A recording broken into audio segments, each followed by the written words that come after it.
क्या हालचाल, कैसे हैं आप सभी। टेंडेंसी जो कि इसी से रिलेटेड अब पूरी मत कर लेक्चर नेक्स्ट की मेहनत कर ले चैप्टर गुड इवनिंग की मेजर्स ऑफ। तो lecture live chat comment section में लिख लीजिए जय हिंद जय कॉमर्स, अटेंडेंस लगा लीजिए, फिर हम लोग आज की क्लास की शुरुआत करते हैं। ठीक है, गुड इवनिंग सभी को। तो लेक्चर संख्या 1 है, लेकिन ये अपना चैप्टर का नाम क्या है? चैप्टर का नाम है यहां पर केंद्रीय प्रवृत्ति की मापें, यानी कि मेजर्स ऑफ सेंट्रल टेंडेंसी, केंद्रीय प्रवृत्ति की माप। ये जो चैप्टर है एनसीईआरटी के बेस पर बहुत ही प्यारा से चैप्टर है। तो बढ़ते हैं इस पर आगे कि पिछली क्लास में हम लोगों ने क्या क्या डिस्कस किया हुआ है। यहां पर देखिएगा, पिछली क्लास में हम लोग डिस्कस किए थे कि आखिर में बारंबारता बहुभुज क्या होता है, जिसमें कि हम लोग पहले आयत चित्र बना रहे थे और फिर स्केल का प्रयोग करके रेखाएं खींच दे रहे थे, है ना। बारंबारता वक्र में भी हम लोग क्या करते हैं, आयत चित्र बनाते हैं और हाथ से वहां पर रेखाएं खींचते हैं, ना कि स्केल से। तो बारंबारता वक्र बन जाता है। और उसके बाद तोरण चित्र की हम लोग जो है बात कर चुके, जो कि ये चलता है पूरी तरीके से संचयी बारंबारता के आधार पर। ठीक है, तो यहां पर हम लोग तीनों के तीनों जो है पिछली क्लास में देख चुके थे। और रिप्रेजेंटेशन ऑफ डेटा वाला चैप्टर समाप्त हो चुका है, प्रस्तुतिकरण वाला चैप्टर समाप्त हो चुका है। अब हम लोग आज क्या कंप्लीट करेंगे, केंद्रीय प्रवृत्ति के लिए सबसे पहले मीनिंग समझना जरूरी है कि आखिर में ये होता क्या है ना। मेजर्स ऑफ सेंट्रल टेंडेंसी शुरुआत करने से पहले ये तो पता होना चाहिए कि केंद्रीय प्रवृत्ति का अर्थ क्या होता है ना। उसके बाद औसत का क्या मतलब है और इसकी क्या विशेषता है। मैं तो कहता हूं कि इसको छोड़ना मत, हूबहू इसको अपनी कॉपी पर लिख लेना, जैसा मैं आंसर अभी देने वाला हूं, सेम टू सेम नोट कर लेना, यहां से सवाल आते हैं आपके हूबहू। उसके साथ ही ये समांतर माध्य की गणना करना है, लेकिन आज ध्यान से सुनो मेरी बात को, इसके अंदर ना अलग अलग बहुत सारे मेथड हैं। बहुत सारे कहने का मतलब यहां तो मैं कहूंगा कि मुख्य रूप से 3 मेथड हैं।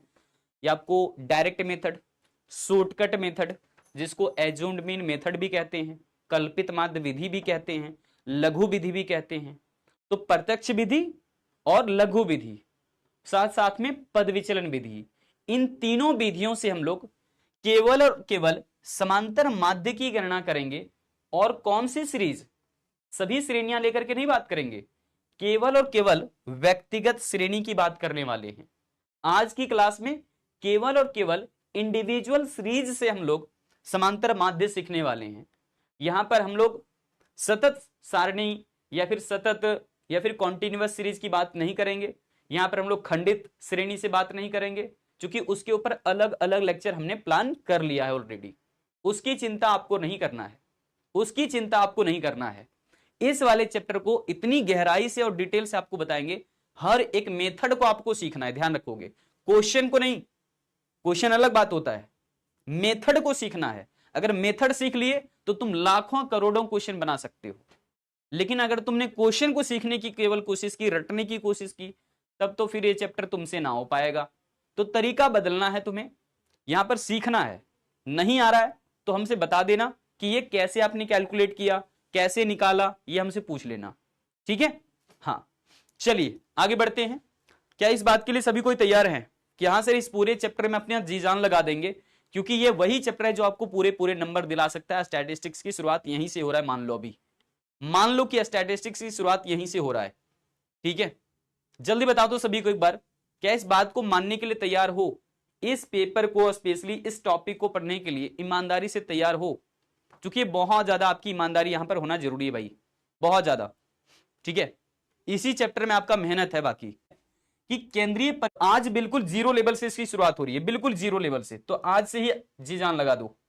सबसे पहले तुम्हारा जो है वो ये कंसेप्ट क्लैरिटी जरूरी होता है कि केंद्रीय प्रवृत्ति का सही सही मीनिंग क्या होता है, सेंट्रल टेंडेंसी का सही सही अर्थ क्या होता है। तो सेंट्रल टेंडेंसी का मतलब होता है, जैसे ना होता है एक पंचायत है और पंचायत का एक मुखिया है ना, मुखिया। तो पंचायत का जो मुखिया होता है वो क्या है, उस पूरे पंचायत का एक रिप्रेजेंटेटिव होता है। समझ गए होगे। बिल्कुल इसी प्रकार से केंद्रीय प्रवृत्ति बताता है कि पूरे अगर कुछ 10-20 संख्याएं लिखी हुई है तो उन संख्याओं का मुखिया कौन है, उन संख्याओं का मुखिया कौन है, हो गया बस। केंद्रीय प्रवृत्ति यही है। मतलब अगर मैंने मान लो यहां पर एक नंबर लिखा है 10, 20, 30, 40, 50, ठीक है, बिल्कुल एनसीईआरटी के अनुसार चल रहे हैं। अब तुम बताओ इन नंबरों का मुखिया कौन कहलाएगा, इन नंबरों का मुखिया कौन कहलाएगा। तो यहां पर मुखिया कहने का मतलब क्या होता है, ऐसा नंबर बताओ जिससे कि हम सभी नंबरों को अलग अलग याद नहीं रखना चाहते, सिर्फ और सिर्फ एक नंबर याद रख करके हम पूरे के बारे में जानकारी इकट्ठा करना चाहते हैं, अपने लंबे समय तक दिमाग में स्टोर करना चाहते हैं। तो कौन सा नंबर होगा, चैट में बताना जरा, कौन सा नंबर होगा मुखिया, इसमें से बताओ, जल्दी बताओ। सुविल क्यों है सही, उसके पीछे एक टेक्निक। बाकी बच्चे 30 बता रहे, 30 बता रहे, तो 30 वाले सही हैं, 30 वाले सही हैं। क्यों है सही, उसके पीछे एक टेक्निक है।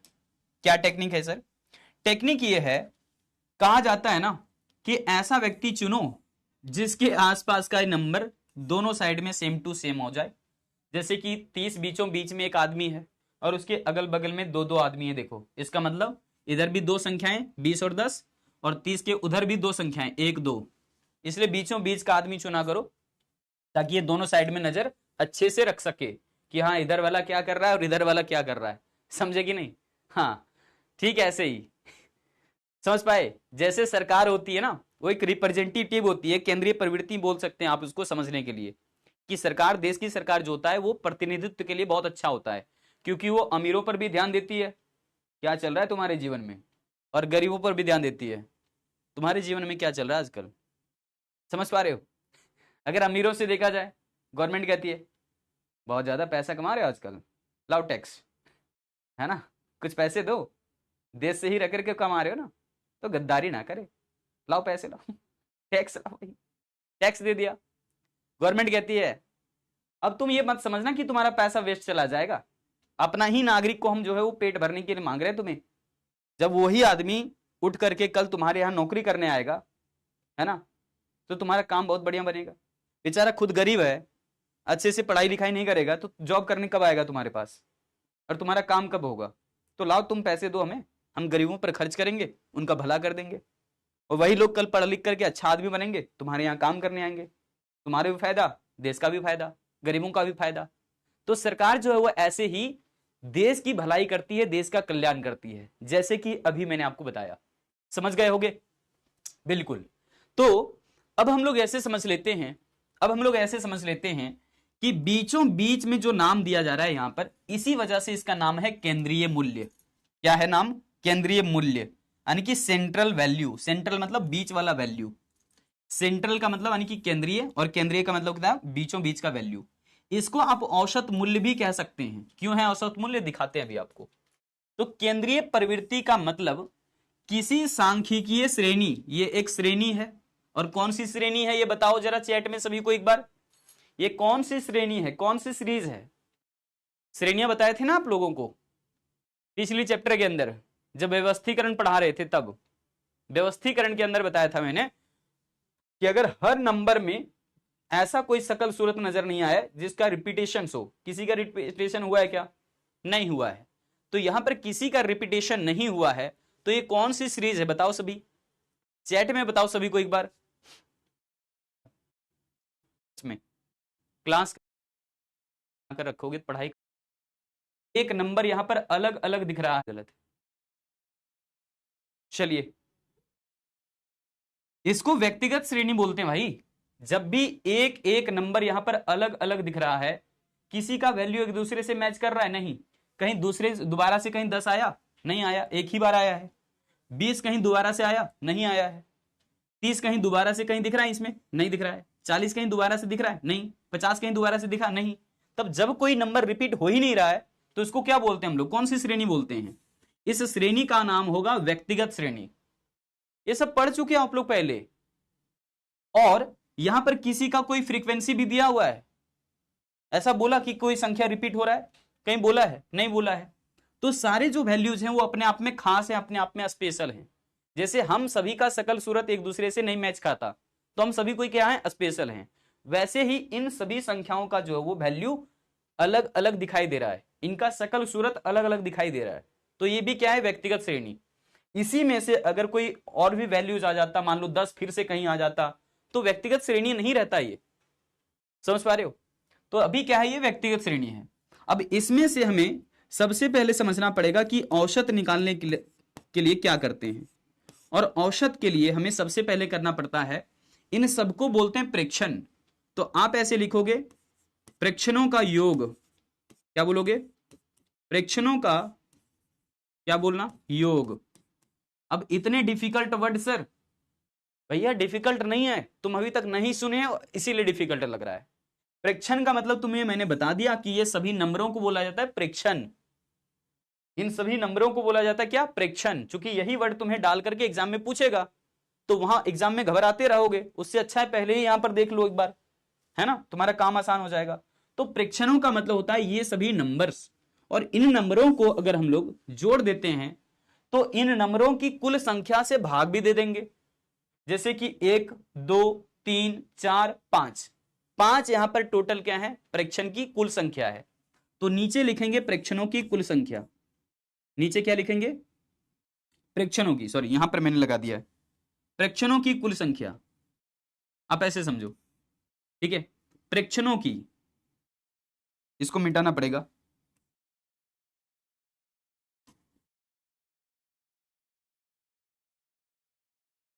प्रेक्षणों का योग और प्रेक्षणों की कुल संख्या।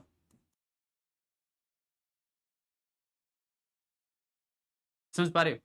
अब हमें क्या करना है, देखना ध्यान से, हमें सभी नंबर्स को जोड़ने हैं। तुम जानते होगे, 10th में पढ़ चुके हो, लेकिन तुम्हारा दिमाग वहां तक नहीं पहुंच पा रहा होगा, तो इसीलिए तुम्हारा यहां पर फिर से 0 से शुरू हो रहा है।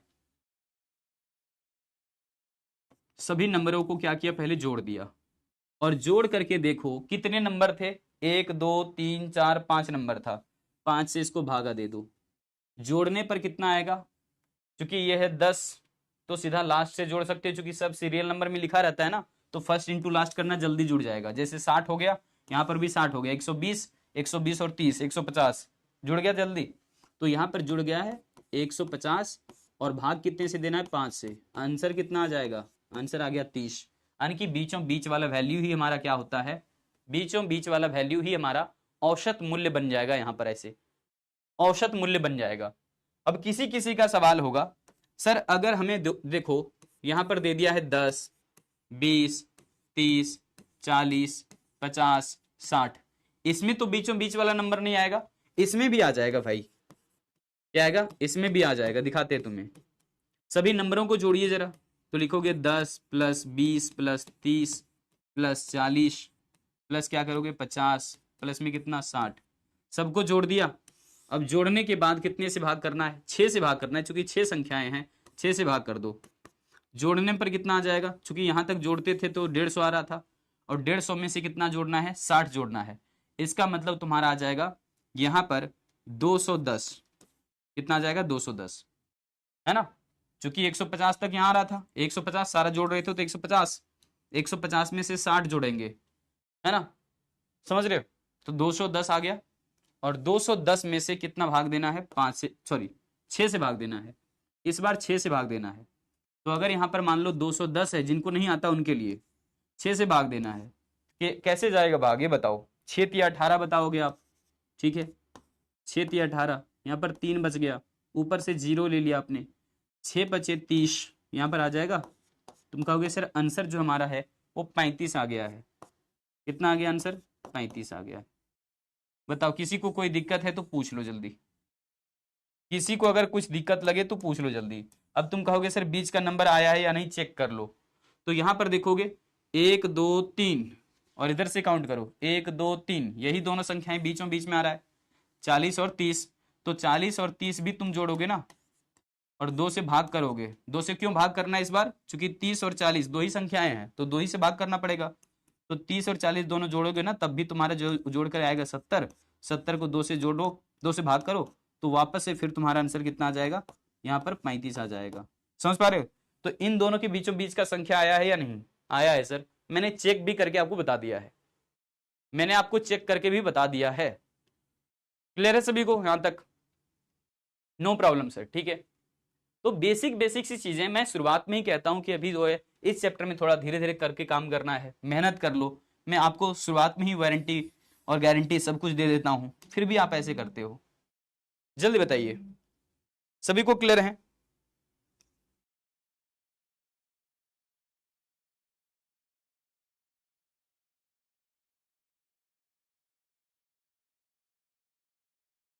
जो है वो अर्थ आपको इसी का मतलब है एक। चलिए बहुत बढ़िया, ठीक है। तो अब जो है वो अर्थ आपको समझ आ गया होगा कि सेंट्रल टेंडेंसी का मतलब है एक ऐसी संख्या जिसको देख करके हम पूरी संख्याओं का एक औसतन अनुमान लगा लेते हैं, है ना। सभी संख्याओं को अलग अलग ना ध्यान रख करके केवल एक संख्या याद रखते हैं, तो इसका मतलब है कि वो उन्हीं श्रेणियों में से एक कोई नंबर था, हो गया। यही तो होता है मेजर्स ऑफ सेंट्रल टेंडेंसी। एक बार दोबारा समझा दो सर, है ना। तो यहां पर दोबारा नहीं, तिबारा नहीं, बल्कि 100 बार होगा ये सेम कंसेप्ट, 16 बार होगा, सॉरी 100 बार होगा, 100 से ज्यादा बार होगा। तुम धैर्य रखो, सिर्फ बस सिर्फ तुम्हें देखना ही है। यहां पर एक नंबर है 10, 20, 30, 40, 50, 60, जोड़ना तो आता ही होगा, सबको जोड़ देना। सबको जोड़ना आता है या नहीं आता है वो भी बता दो। सबको जोड़ना आता है सर, जोड़ दो। हम कह रहे हैं मेथड सीखना है, हम तुम्हें रटवाने नहीं आए हैं, ध्यान रखना। यहां पर 6 संख्याएं 6 से भाग देंगे, ठीक है। तो सबको जोड़ रहे थे, जोड़ने पर कितना आया था? 210 आएगा, जोड़ लेना। नहीं जोड़ने आता तो कैलकुलेटर यूज कर लेना, कोई दिक्कत नहीं होगा शुरुआत में। तो यहां पर 210 को 6 से भाग दे रहे हैं तो कितना आ रहा है? 35 आ रहा है आंसर। अब ये आंसर कहीं दिख रहा है इसमें से 35 कहीं है? कहीं नहीं है 35। तो कैसे पता करोगे कि बीचों बीच वाला वैल्यू आया या नहीं? तो इधर से काउंट करो, 1 2 3, और इधर से काउंट करो 1 2 3, यानी कि यहां पर ये दोनों संख्याएं आ रहा है, ठीक है। सभी को काउंट भी कर ले रहे हैं, इधर से भी उधर से भी, तो बीचों बीच में यही दोनों संख्याएं आ रहा है कि नहीं? अब देखना, इधर भी 2 नंबर छूट रहा है 1 2, इधर भी 2 नंबर छूट रहा है 1 2, इसका मतलब बीचों बीच में केवल यही दोनों नंबर आ रहे हैं। तो इन्हीं दोनों नंबरों को हम लोग चेक कर रहे थे यहाँ पर, कि जोड़ोगे और 2 से भाग दोगे तो भी सेम नंबर आएगा, देखो, है ना। 70 आ गया जोड़ने पर, और 2 से भाग दोगे तो कितना आ जाएगा? 35 आ जाएगा, ठीक है। तो 2 बार नहीं 100 बार अभी काम होगा, सेम टाइप से काम होगा। ये क्या है? ये तभी यूज करना है जब तुम चेक करना चाहते हो। मैं हिंदी से लिख देता हूं, जांच करना, ठीक है।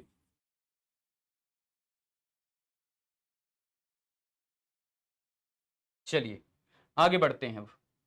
तो यहां पर बोला गया है कि केंद्रीय प्रवृत्ति के माप, यानी कि मेजर्स ऑफ सेंट्रल टेंडेंसी, अब डिफाइन करिए जरा। ये छोटा 1 नंबर में आ सकता है या फिर डिफिनेशन बेस्ड सवाल रह सकता है, ध्यान से सुनना।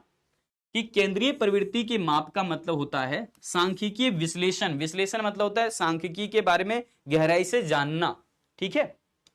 सांख्यिकीय विश्लेषण की उन विधियों में से है जिनके द्वारा किसी श्रेणी के चर का ऐसा मूल्य पता किया जाता है जो पूरी श्रेणी का प्रतिनिधित्व करता हो। जैसे जब से अभी 10 20 30 40 50 60 सभी संख्याएं थी, उन संख्याओं का प्रतिनिधित्व मूल्य क्या था? 10 20 30 40 50 60 का प्रतिनिधित्व मूल्य क्या था? यहां पर निकल गया था आंसर क्या? 35। तो यही है प्रतिनिधित्व मूल्य, यही है सांख्यिकीय विश्लेषण की एक तरीके। ये पहला तरीका है एक। ऐसे ऐसे कई सारी चीजें हैं स्टैटिस्टिक्स के अंदर जिसके माध्यम से डेटा का एनालिसिस यानी कि विश्लेषण किया जाता है। ये तो पहला तरीका है, माध्य है एक तरह का। ये माध्य आगे बताएंगे अभी डिटेल में आपको, ठीक है।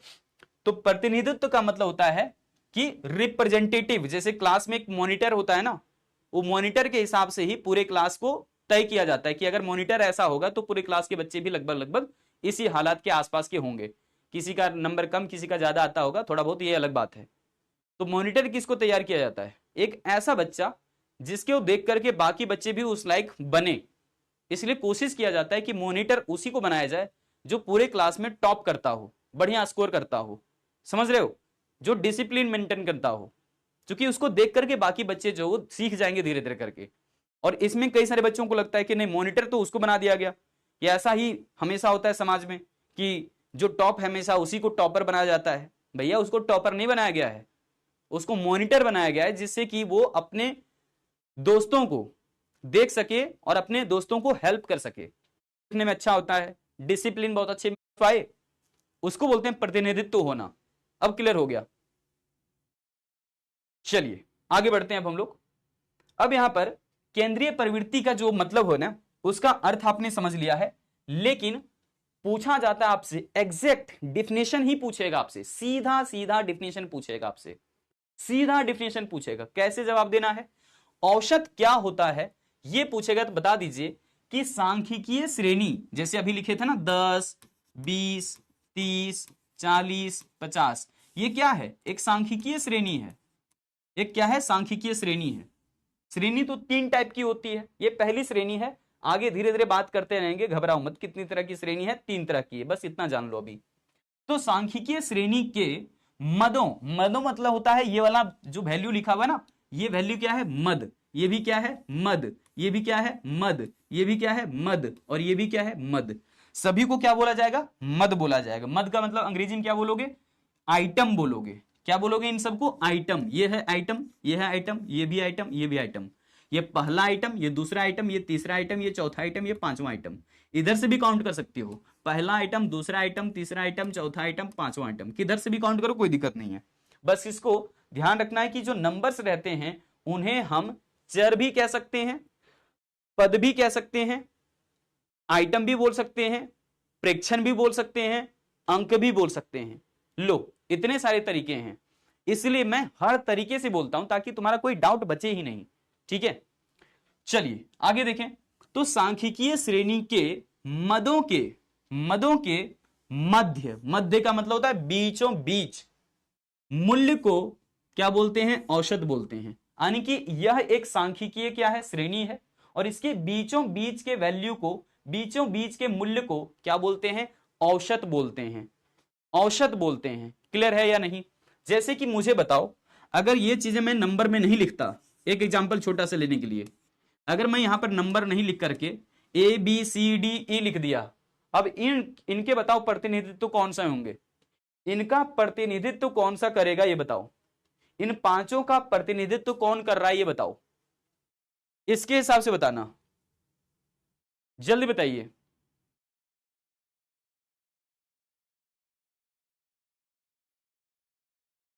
सालूनी मैं तुम्हें ब्लॉक मार रहा हूं, और बाकी बच्चों को भी जो आपस में चैट कर रहे हैं, मैं तुम्हें ब्लॉक मार रहा हूं आज की क्लास के लिए। सी होगा।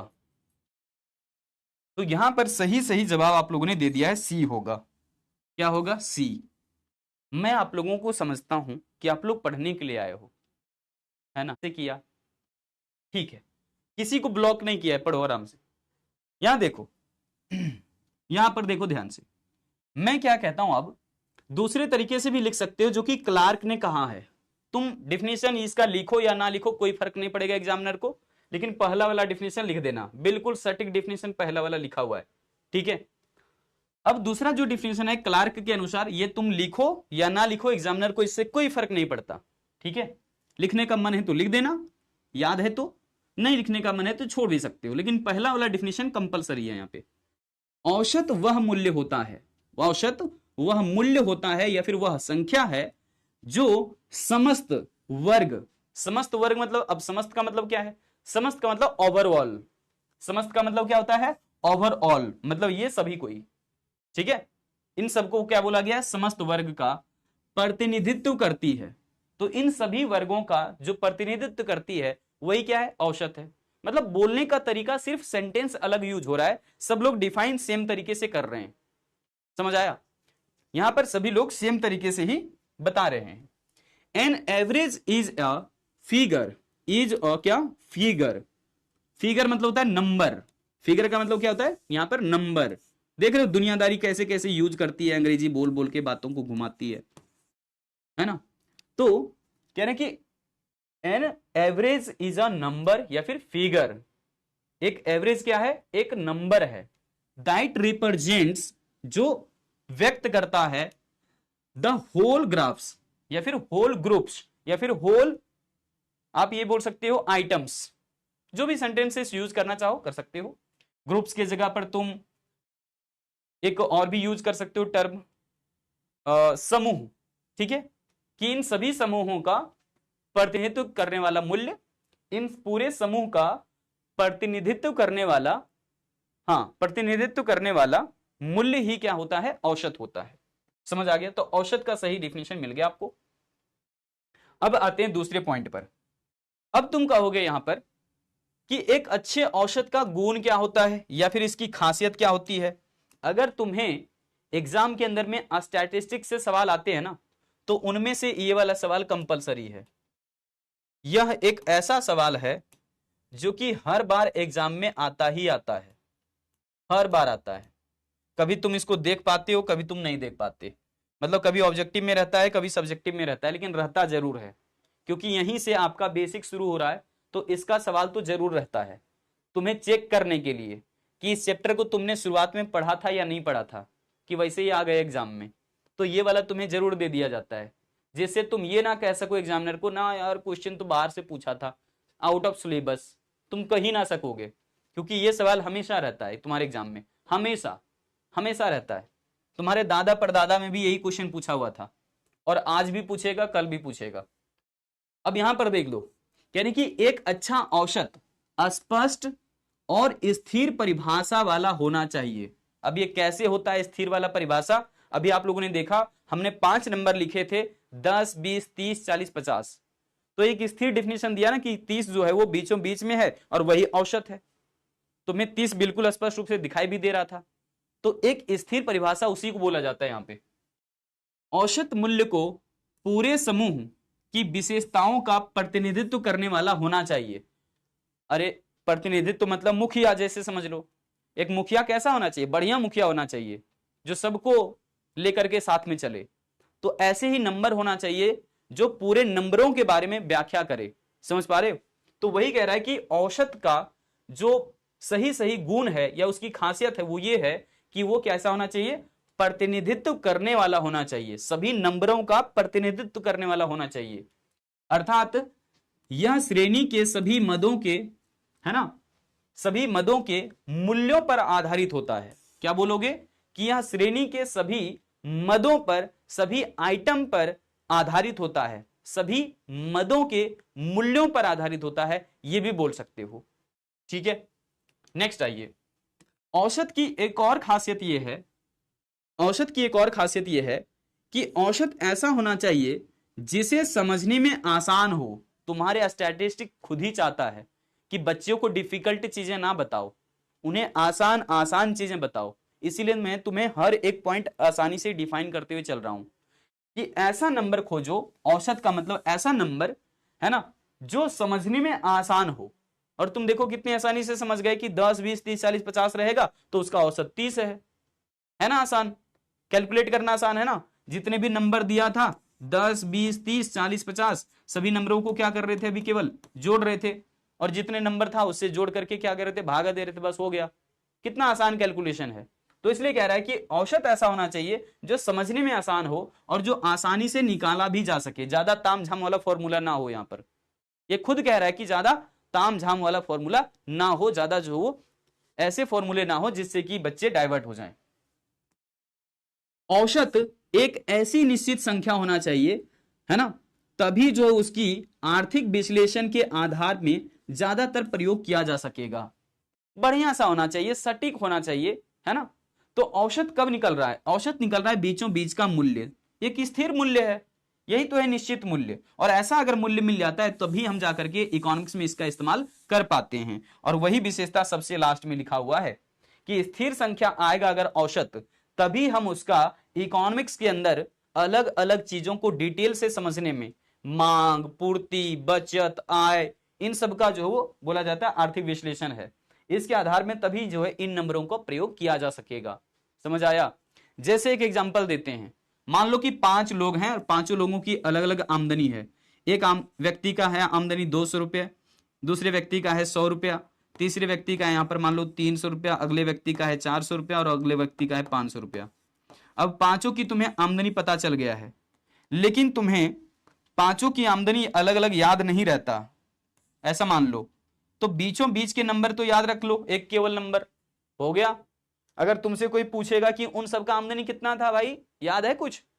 नहीं नहीं, सो इसका वो मतलब क्या नाम था पता नहीं, बट उसका आमदनी 100 है और इसका यहाँ वाला नहीं था वो आदमी, उसका 200 रुपया है, और ये जो तीसरा आदमी था उसका 300 रुपया है।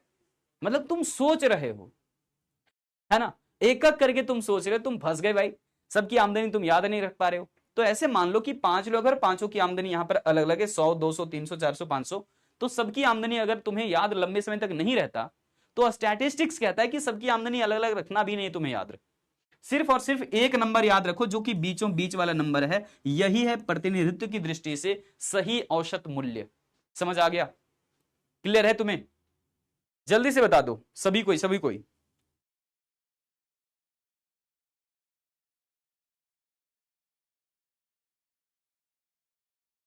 मैं देख रहा हूं, नाम अब नोट कर रहा हूं। अब मेरी निगाहें यहीं पर रहेगी, कर लो जितना चैट करना, परमानेंटली करवाऊंगा अब। हम तो पढ़ा के चलेंगे जाएंगे, हमें कोई दिक्कत नहीं है। तुम कर लो, तुम कर लो, जैसे बातचीत करनी है तुम्हें कर लो, हम तो पढ़ा के चले भी जाएंगे। तुम्हारे पापा का पैसा वेस्ट हो रहा है, ये तुम्हें समझ में आएगा ही नहीं। कितनी मेहनत से कमा करके लाते हैं, वो तुम्हें कदर नहीं करनी आती ही नहीं है। क्योंकि तुम अपने पापा का, अपनी मम्मी का, बड़े भैया दूंगा भी, अब ये कह रहा है, साक्षी लिख रही है कि आपके बोल, लेकिन धैर्य रखो ना, 2-3 क्लासेस बाद से कहोगे सर डाउट, तुमने कुछ बोला ही नहीं, मैंने अभी हल्के मन मत बनाए थे। सही है, जहां नहीं समझ आएगा पूछो भाई, 10 लाख बार पूछो, लेकिन वही चीजें पूछना जिससे रिलेटेड क्लासेस चल रही हैं। आपस में चैट में लगे रहते हो। समांतर माध्य और या फिर अर्थमेटिक मीन होता क्या है? अर्थमेटिक मीन जो है ना, ये बिल्कुल बेसिक फंडा तुम्हारा शुरुआत हो रहा है, बिल्कुल बेसिक सा। तुमको कोई कहेगा औसत निकालो, 5 लोगों की आमदनी इतनी इतनी दी हुई है, औसत आमदनी बताओ।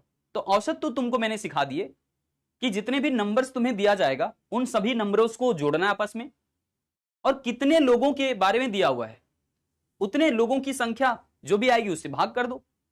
जैसे मैं तुम्हें बता रहा हूं, अभी अभी मैंने कहा कि यहां पर 5 लोग हैं, 5 लोगों की आमदनी अलग अलग है। पहले व्यक्ति की आमदनी 100 रुपये है, एक और व्यक्ति की आमदनी 200 रुपये है, अगले एक और व्यक्ति की आमदनी 300 रुपये है, फिर इसी प्रकार से 400 और 500 सबकी आमदनी है। तो यहां पर 5 लोग हैं, पांचों की आमदनी अलग अलग है। पता चल गया तुम्हें? अब तुम्हें कोई पूछेगा कि इन नंबरों का औसत बताओ, तो तुम औसत कैसे निकालोगे? बार बार तो यही समझा रहे हैं कि सभी नंबरों को जोड़ना है। 100 प्लस 200 प्लस 300 प्लस 400 प्लस 500, बस तुम्हें यही तो करने हैं। सभी नंबरों को जोड़ो और 5 से भाग कर दो, बस हो गया काम। तो सभी नंबरों को जोड़ोगे ना तो 1500 आएगा। नहीं समझ में आ रहा है तो देखो, 100 और 500 600 हो गया, और 200 और 400 600 हो गया, और 300 मतलब 600 और 600 1200 और 300 1500, मतलब जोड़ने पर कितना आ रहा है? 1500 आ रहा है। और 5 से भाग दे दोगे तो 1500 को अगर 5 से भागा दोगे तो 300 आएगा। कौन सा नंबर आया? बीचों बीच वाला नंबर आया। यही तो है औसत।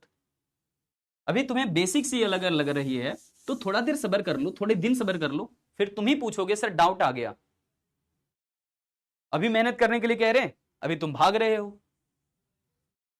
ज्यादा डांट लगाएंगे सर डाउट, जबकि मैंने कुछ पढ़ा ही नहीं अभी तक, फिर भी तुम डाउट पूछोगे। यहां पर देखो, समांतर माध्य किसी श्रेणी की सभी मदों का, मदों मतलब समझा दिया, 1 लाख बार भी बोलेंगे तो भी मद का मतलब क्या होता है? ये सब वैल्यू जो लिखे जाते हैं ना, 10 20 30 40 50, यही सब वैल्यूज को बोला जाता है मद। इसके अलावा भी हो सकते हैं आगे नंबर, जितने भी तुम लेना चाहो, 7,000 7 लाख 7 करोड़, जितना भी करना चाहो कर सकते हो। सब क्या है? मद मतलब एक नंबर, एक वैल्यू। समांतर माध्य किसी श्रेणी की सभी मदों का क्या होता है? औसत होता है। समांतर माध्य क्या है सर? औसत है, स्पष्ट लिखा हुआ है। समांतर माध्य क्या है? सभी मदों का यानी कि सभी मूल्यों का औसत है। औसत तो सिखा दिया तुम्हें कि सभी नंबरों को जोड़ो और जितने भी नंबर है उसे भाग कर दो।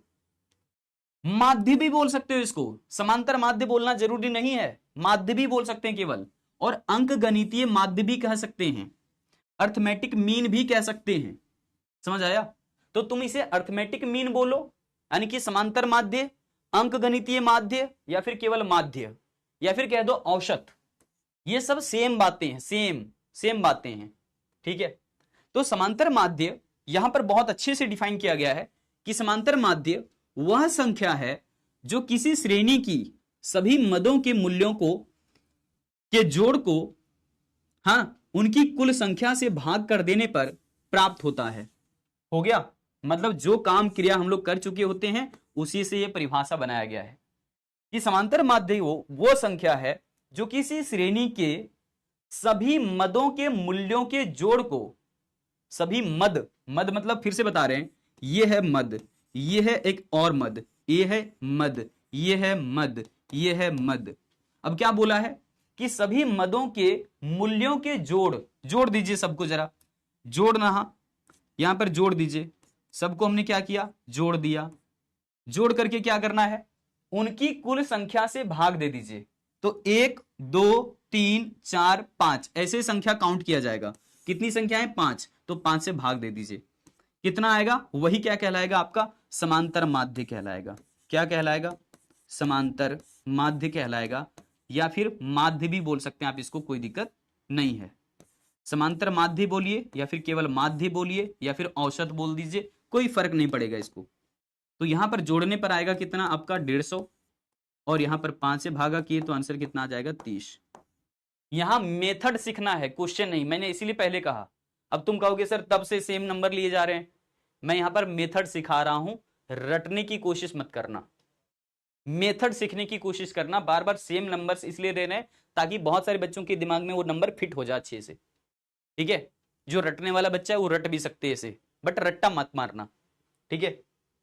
सेम नंबर लेके चलते हैं ताकि तुम्हारा दिमाग बना रहे यहां पर कांस्टेंट एक साथ में, तुम भटको नहीं। चलिए, प्रैक्टिस करने के लिए बहुत सारे क्वेश्चंस आएंगे तुम्हारे पास, डीपीपी के अंदर में भरे भरे क्वेश्चंस मिलेंगे तुम्हें। अब इसमें 3 मेथड होता है। अब गड़बड़ियां होगी तुम्हारी शुरू, गड़बड़ी शुरू हो गया यहीं से, ठीक है। अब पहली मेथड जो है वो अभी जो हम लोग कर रहे थे वही पहला मेथड था, लेकिन दूसरा मेथड थोड़ा सा अलग है, दिखाएंगे अभी आपको। तीसरा मेथड थोड़ा सा अलग है। तो यहां पर तुम्हें पूछा जाएगा कि अगर हम सिंपल अर्थमेटिक मीन यानी कि सरल समांतर माध्य निकालना चाहते हैं, सरल मतलब सिंपल वाला, सरल का मतलब क्या होता है, सिंपल, बहुत आसान वाला। तो आसान वाला माध्य निकालने के लिए हम लोग क्या करते हैं, 3 मेथड में से किसी एक मेथड का चुनाव कर सकते हैं।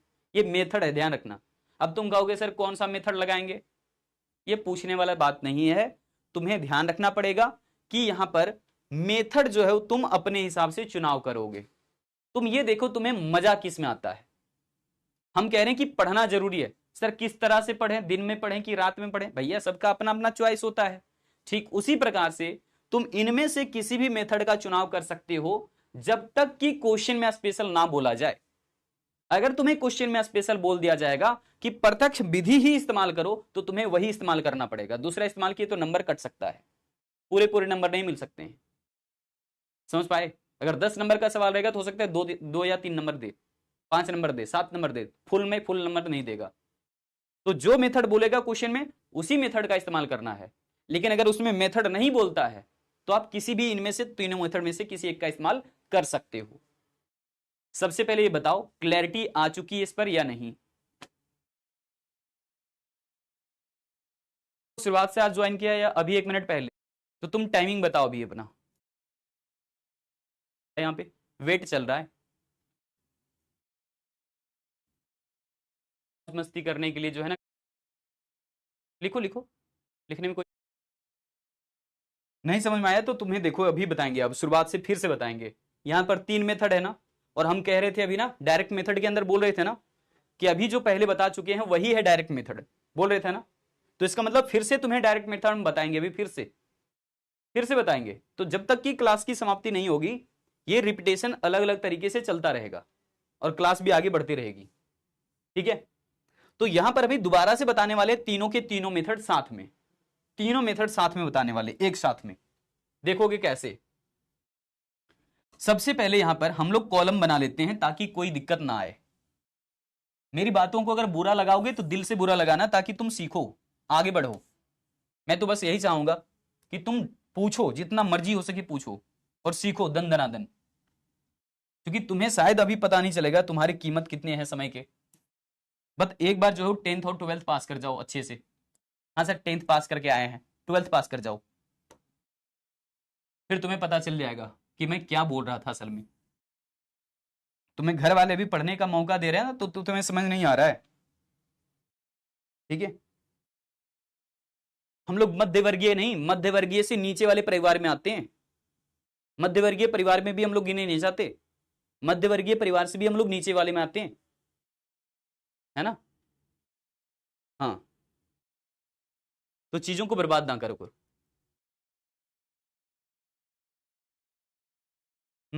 सही कह रहा है शिवम। तो यहां पर देखोगे मैं यहां पर क्या क्या लिख रहा हूं, एक एक पॉइंट ध्यान से समझना है तुम्हें, केवल बस तुम्हें क्लास लेनी है बैठ करके। पहला मेथड हमने लिख दिया प्रत्यक्ष विधि, दूसरा मेथड लिख देंगे हम लघु विधि।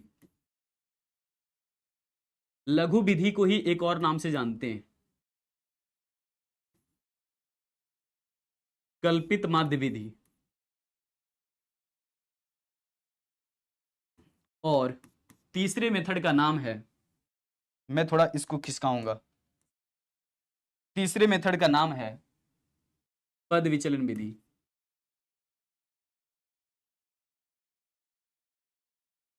जिसको बोलते हैं स्टेप डेविएशन मेथड, इसको क्या बोलेंगे, स्टेप डेविएशन मेथड।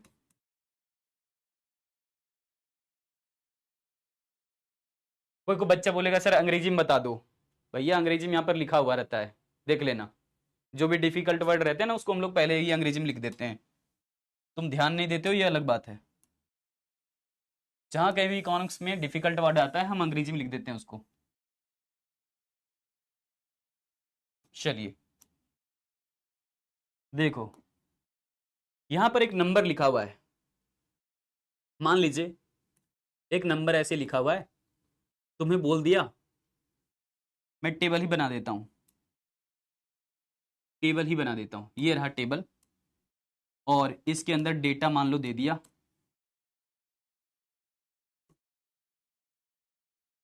यहां पर लिख दिया x। अब सर ये x क्या है, जिसको नहीं समझ में आएगा उसके लिए तो काम करना पड़ेगा भैया। लो हटा भी दिया, बोल रहा है क्या, 5 व्यक्तियों की आमदनी, मैं स्पष्ट क्वेश्चन ही लिख देता हूं, 5 व्यक्तियों की आय निम्नलिखित है। क्वेश्चन ऐसे ही रहता है, 5 व्यक्तियों की आमदनी निम्नलिखित है।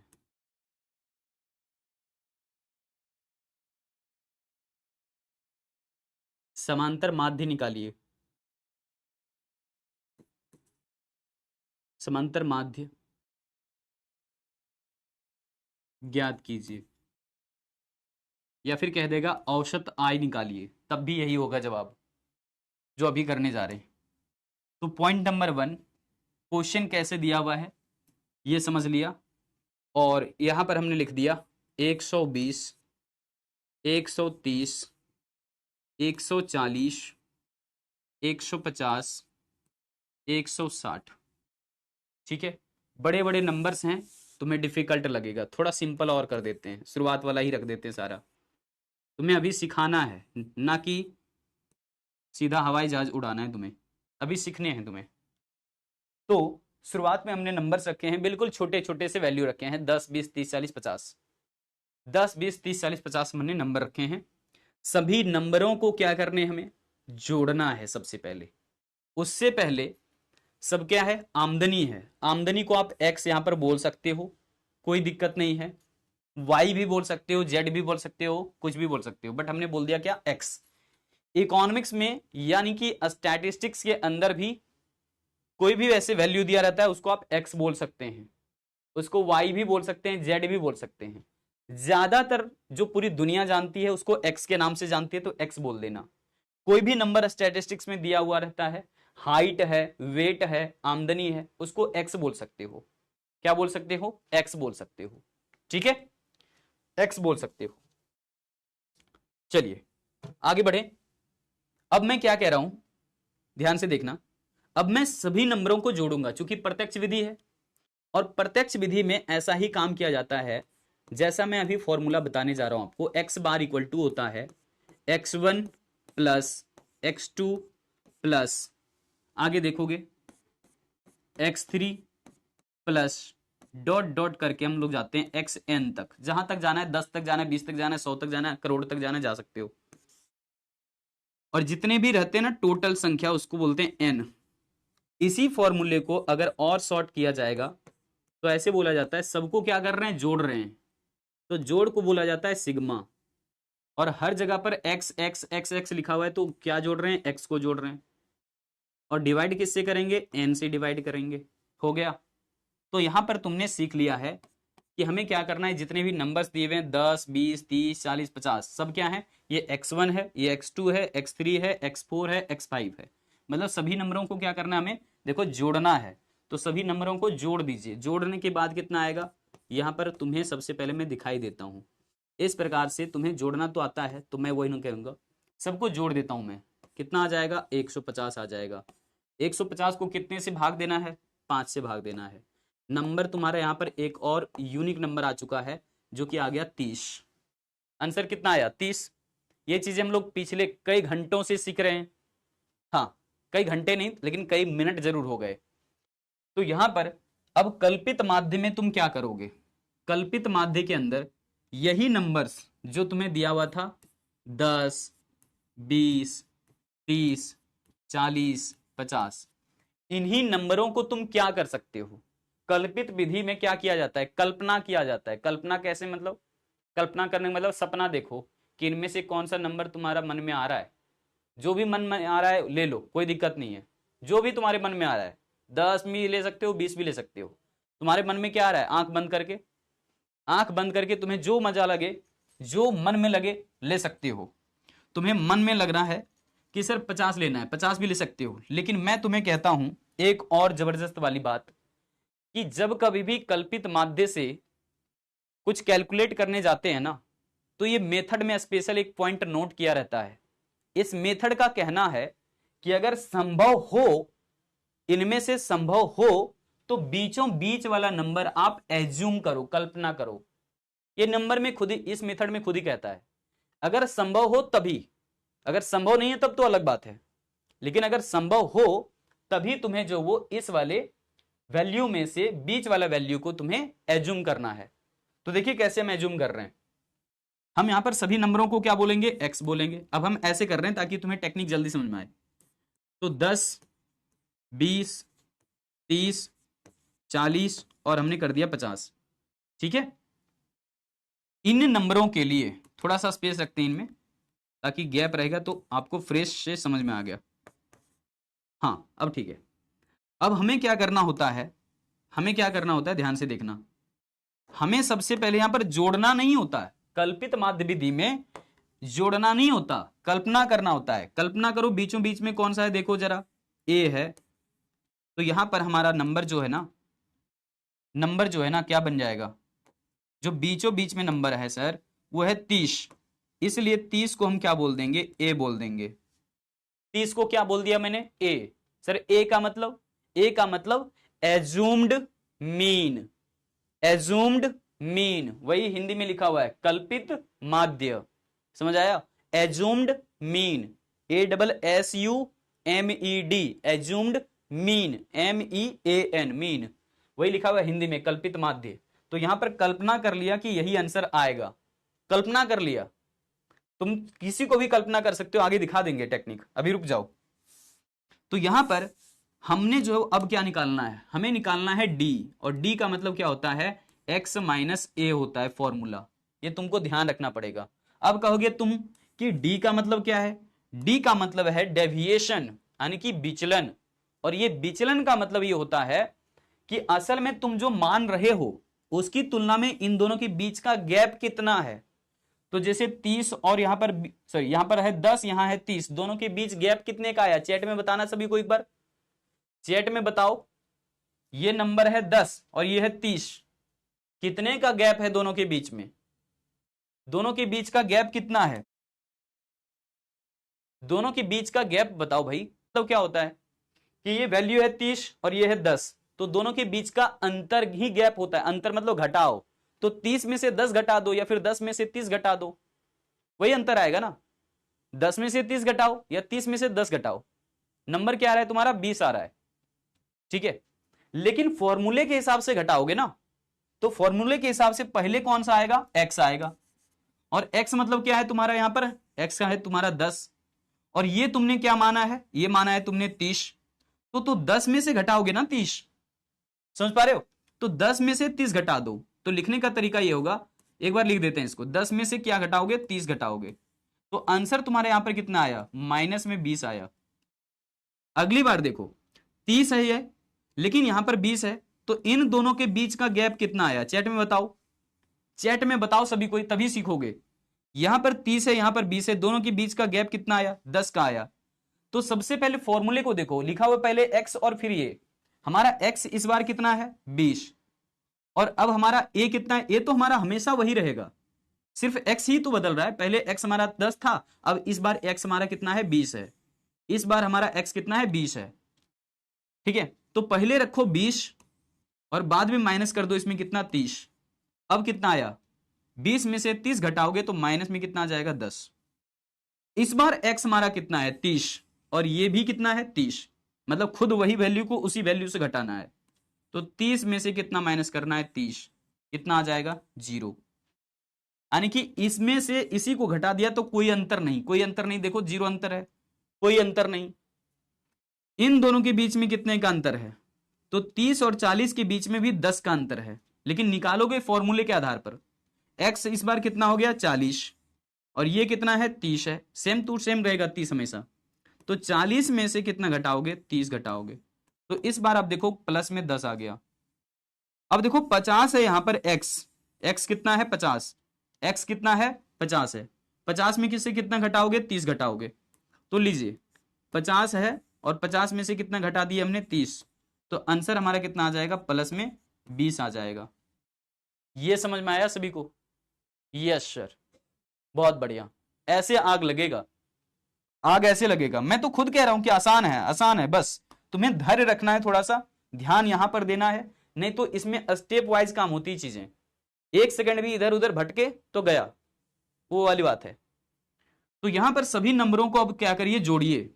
अब चूंकि हमें जोड़ना है तो इसको जोड़ रहे हैं ना, यही तो है सारा वैल्यू, डी निकला हुआ है, सारा वैल्यू डी निकला हुआ है, तो यहां पर पहले डी लिख दो, लेकिन जोड़ रहे हैं तो सिग्मा लगा देंगे, सिग्मा डी हो गया। ये सब सारा वैल्यू डी ही तो था, डी ही तो निकाल रहे थे सारा, और जोड़ना है तो लगा दीजिए सिग्मा। तो यहां पर हमारा जोड़ने पर आंसर कितना आएगा बताना, क्योंकि जोड़ने का तरीका क्या होता है, पहले जोड़ वाला बता दो, जोड़ वाला साइन यानी कि पॉजिटिव वाला साइन।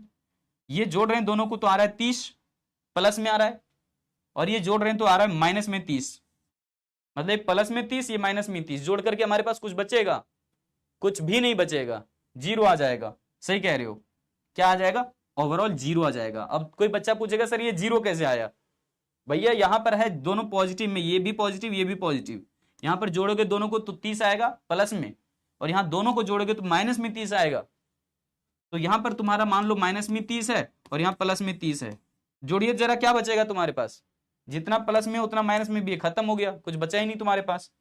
इसीलिए तो यहां पर बोल रहे हैं हम लोग, सीधा सीधा लिख सकते हैं कि यहां पर क्या बचा, हमारा 0 बचा, कुछ बचा ही नहीं यहां पर। क्लियर है, क्लियर है सभी को। अब इस वाले मेथड के जरिए हम लोग तो यहां पर सीख गए, लेकिन इसमें थोड़ा सा स्पेस और बनाना पड़ेगा मुझे, थोड़ा सा स्पेस और चाहिए, मुझे लगता है ये पूरा स्पेस ले लेगा, तो कोई नहीं, मैं पद विचलन विधि को आगे भी कर देता हूं। यहां पर पहले 2 मेथड क्लियर कर लेते हैं, आ जाइए। अब हम लोग क्या कर सकते हैं, तरीका क्या हो सकता है हमारा,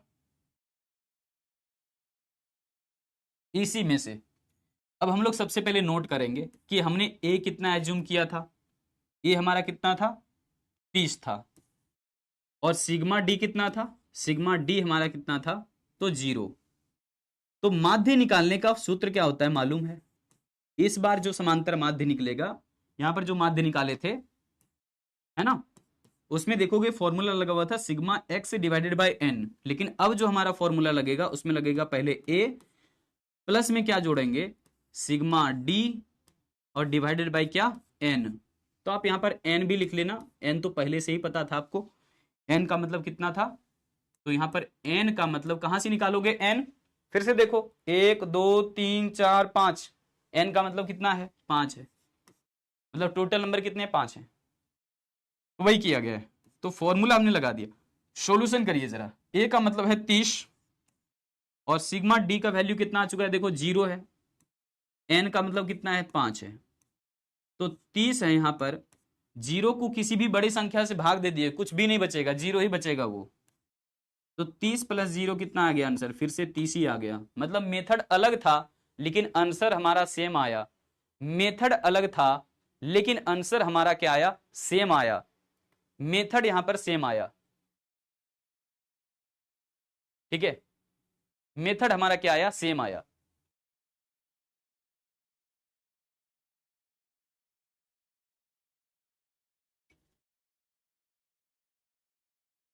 जल्दी बताओगे, लेकिन ज्यादा एमसीक्यू या फिर ये वाला केवल गायब कर देगा या फिर ये वाला केवल गायब कर देगा, मतलब बेस चीजें पूछी जाएगी आपसे ऑब्जेक्टिव में कि बताओ कल्पित माध्य विधि में कौन सा सूत्र लगता है, या फिर ये वाला केवल गायब कर देगा या फिर ये वाला केवल गायब कर देगा या फिर ये वाला केवल गायब कर देगा, बताओ कि उसके स्थान पर क्या होगा। इसी तरह के सवाल पूछे जाते हैं। तो उससे बढ़िया है कि आप इस वाले पूरे क्वेश्चंस को कवर करो, नॉमेरिकली कवर करो, ऑब्जेक्टिव नहीं छूटेगा गारंटेड। विशाल कह रहे सर डायरेक्ट मेथड सही लगा। सर सिग्मा हमेशा 0 होता है। खुशी कौन सा दिमाग लगा रहे हो तुम, ये कौन सा दिमाग है,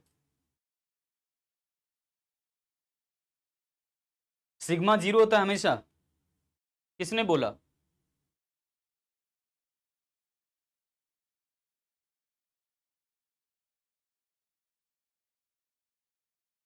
चलिए अब हम लोग आगे आते हैं नेक्स्ट वाले एक और मेथड के ऊपर में।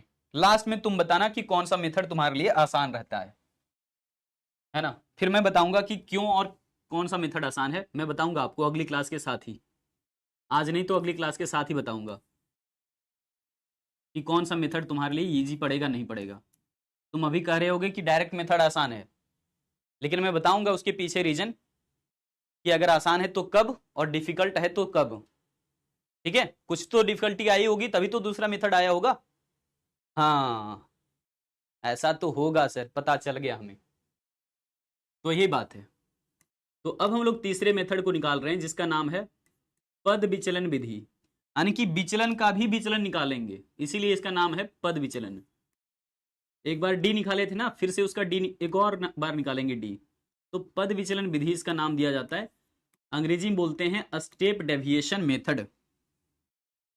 तो देखिए जरा ध्यान से, अगर नंबर इस प्रकार से दिए हुए हैं तो सबको क्या बोलेंगे एक्स, सबको क्या बोल दिया एक्स बोल दिया। तो 10 20 30 40 50 मेथड को सीखना है, बाकी आपको भारी भारी डिजिट हम दे करके काम करवा देंगे। ठीक है, अभी मेथड सीखने की कोशिश करना। अभी अगर हम लोग भारी भरकम डिजिट लेकर के आ जाएंगे, बार बार आपके एक एक मिनट में डाउट आता रहेगा, इसलिए हम लोग जानते हैं बहुत अच्छे से, पहले इजी इजी वाले लैंग्वेज में जो वर्ड्स आ सकते हैं दे दो, पहले मेथड सिखा दो, फिर तुम्हें प्रैक्टिस करवा देंगे हम क्वेश्चन। ठीक है, अब डी यहां से निकालते थे हम लोग, तो फॉर्मूला लगाते थे x माइनस ए। इसमें से हमने क्या बोला था कि कल्पना कर लो जो बीचों बीच में नंबर होगा वही हमारा क्या है, ए है, वही क्या है हमारा ए है। हमने घेरा भी लगा दिया समझने के लिए, आप एग्जाम में मत लगाना, ठीक है। तो हम यहां लिख सकते हो, हालांकि ये घेरा मत लगाना, घेरा हमने लगा दिया सिर्फ समझने के लिए। अब बताइए यहां पर पहले हमारा क्या है, x हमारा कितना है, ये सब सारा x ही तो है, तो x हमारा है कितना 10, और इसमें से घटाना कितना है 30, कितना बचेगा सर माइनस में 20।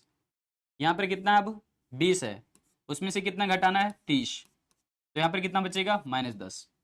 अगली बार 30 है और 30 ही घटाने उसमें, तो अगर मान लो 30 है और इसमें से 30 घटा दोगे तो तुम्हारे पास क्या बचेगा, कुछ भी नहीं। अगर तुम्हारे पास 40 है, ये वाला 40, उसमें से 30 घटाओगे, अब तुम्हारा कितना आएगा प्लस में 10। अगली बार फिर से है क्या तुम्हारा नंबर 50, और 50 में से कितना घटाना है 30, कितना आ जाएगा आंसर 20। तो ये जो तुमने अभी तरीके अपनाए ऐसे करके, ठीक है, ये अपनी कॉपी पर अभी साथ साथ में करोगे तो जल्दी सीख जाओगे। अब हम लोगों ने यहां पर क्या कर लिया है, पूरे पूरे ध्यान देना, सभी ये सब डी निकला हुआ है, तो इसको क्या करते हैं लास्ट में हम लोग जोड़ते हैं, सिग्मा डी लिख दिया। ठीक है, सिग्मा मतलब जोड़ रहे हैं किसको, डी को जोड़ रहे हैं, सारा तो डी ही तो है। तो फिर से हमारा तुम्हारे यहाँ पर आंसर क्या दिख रहा है, 0 आ रहा है, हमारा भी तुम्हारा भी सेम दिख रहा है आंसर, कोई दिक्कत नहीं है। ठीक है, कोई दिक्कत नहीं यहां पर, लेकिन इसको जोड़ना है ही नहीं। क्यों नहीं जोड़ना है? क्योंकि अभी इसके बाद एक और स्टेप होना बाकी है, इसीलिए तो इस मेथड का नाम है स्टेप डेविएशन मेथड। अब मैं तीसरा स्टेप कर रहा हूं दूसरे कलर से। अब क्या करूंगा, इन सभी नंबरों में से देखो, -20, -10, 0, +10, +20, इन सब में नहीं लग रहा कि सब में 10 है कॉमन? कॉमन लग रहा है सब में? सब में से 10 क्या है, कॉमन लग रहा है? बताओ, कॉमन का मतलब क्या होता है? एक ऐसा नंबर जो कि सब में दिखाई दे। आपको सब में दिखाई दे रहा है? सब में यहां पर एक कॉमन वैल्यू कुछ नजर आ रहा है कि सब में 10 होगा पक्का? ठीक है, अगर इसको 2 इंटू 10 कर दो तो क्या दिखेगा? 10 दिखेगा। इसमें -1 इंटू 10 कर दो, इसमें 10 दिखेगा कॉमन। 0 इंटू 10 कर दो, इसको कोई फर्क ही नहीं पता चलेगा। 1 और 10 को यहां पर भी देख रहे हैं, 2 और 10 इसको भी बना सकते हैं। तो सब में कॉमन क्या नजर आ रहा है? 10 हमारा कॉमन फैक्टर नजर आ रहा है। कॉमन कैसे पहचान लिया सर आपने?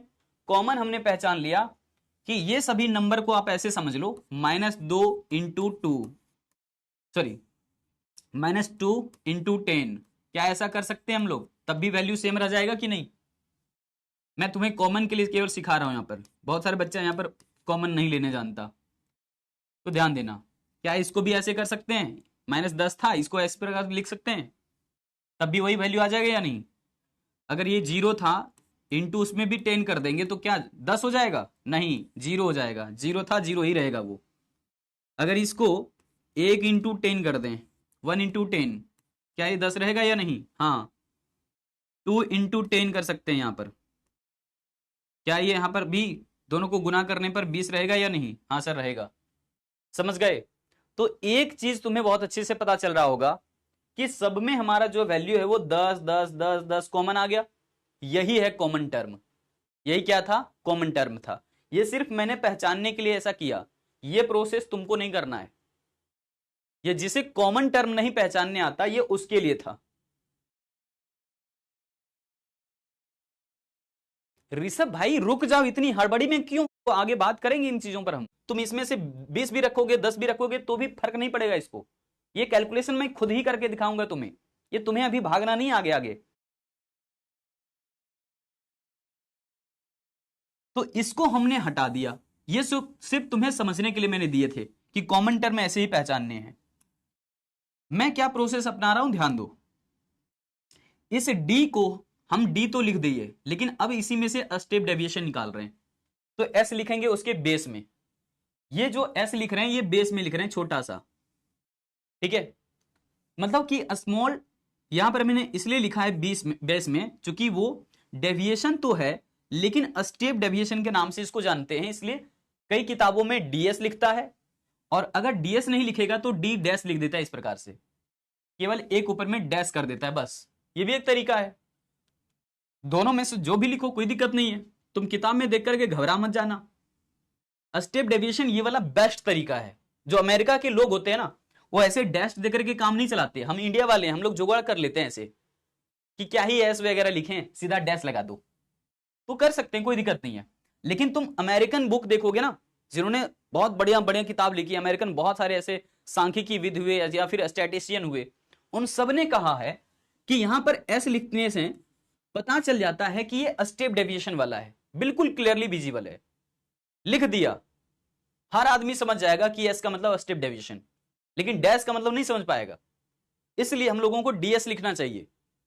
जो अच्छी बातें अपना लो, चाहे तो अमेरिका का हो, चाइना को, भारत का, हमें उससे कोई फर्क नहीं पड़ना चाहिए।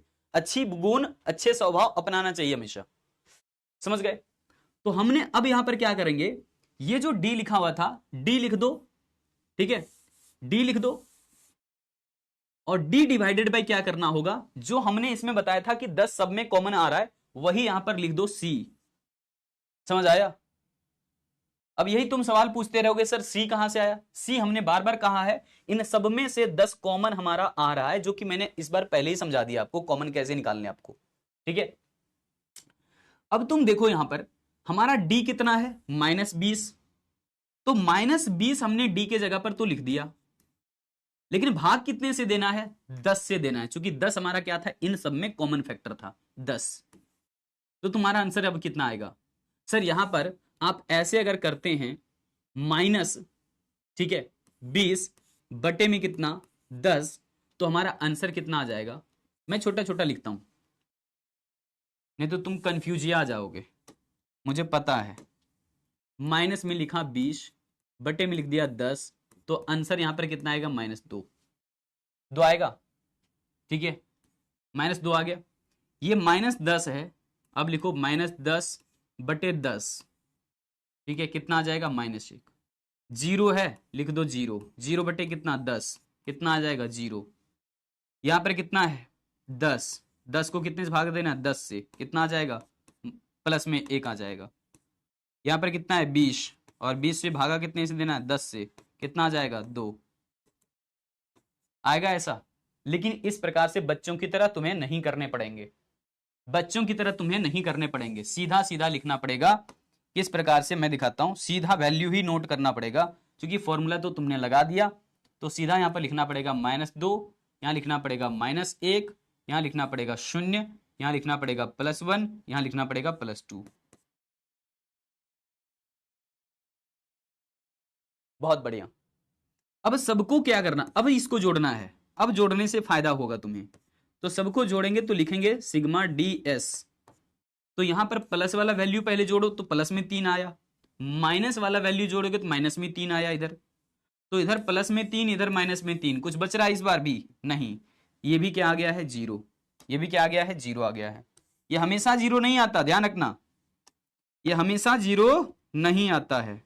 आगे दिखा देंगे, अभी क्लासेस बहुत चलेगी, आगे लेक्चर्स बहुत सारे हैं, सेम टॉपिक पर अभी लेक्चर चलता ही रहेगा आपका।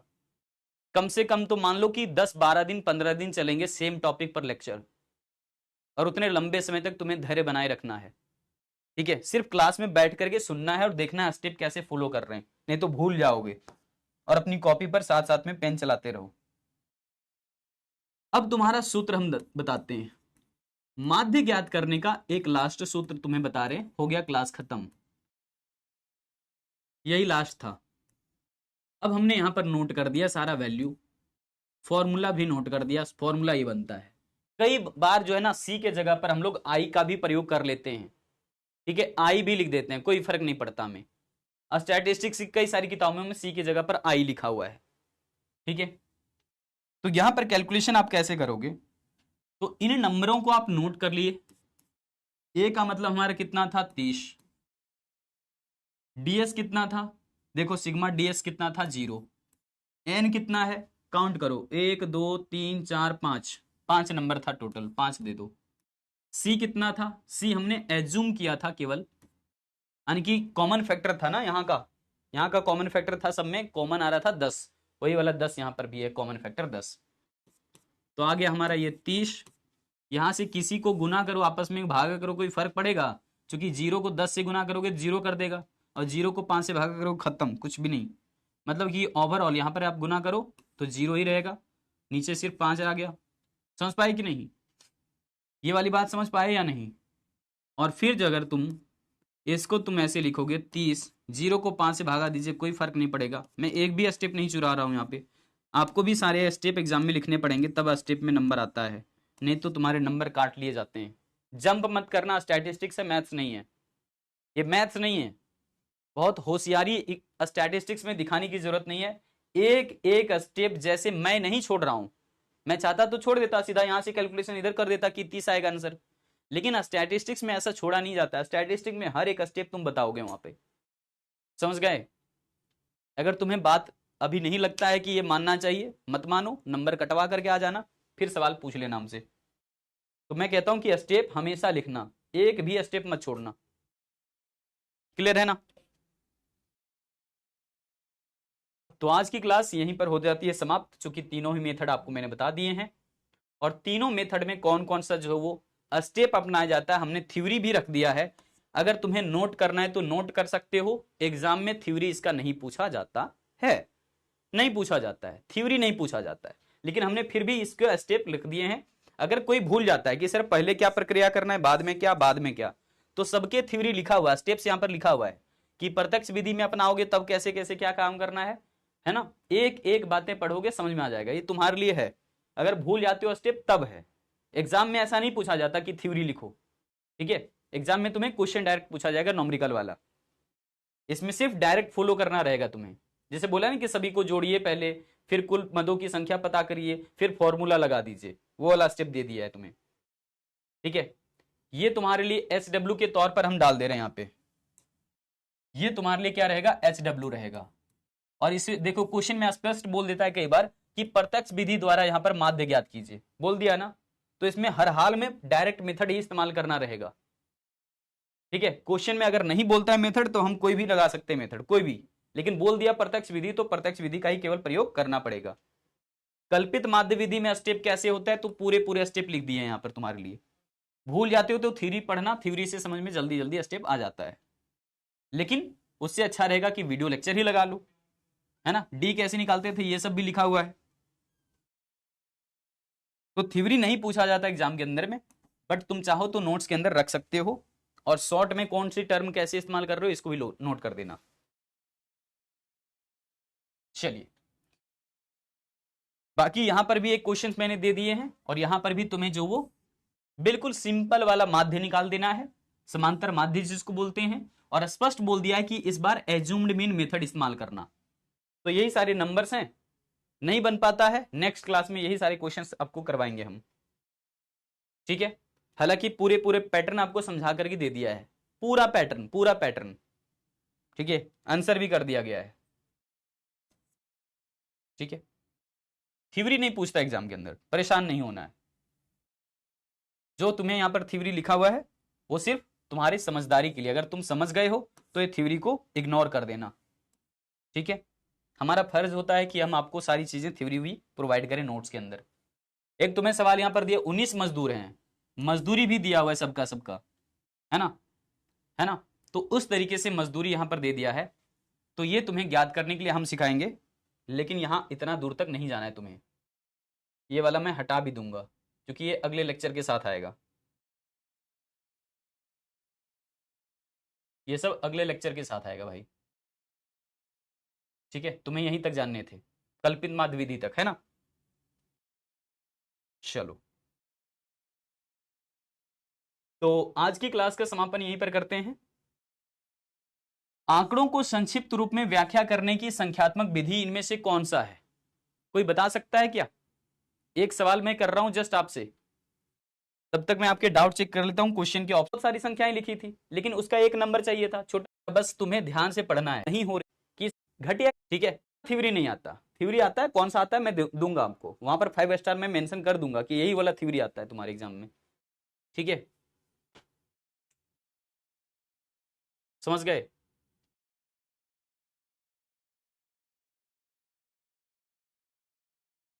आज तो आपने ऐसे समझाया कि जैसे 5th क्लास की, ये क्या लिखा, भेदी क्या होता है,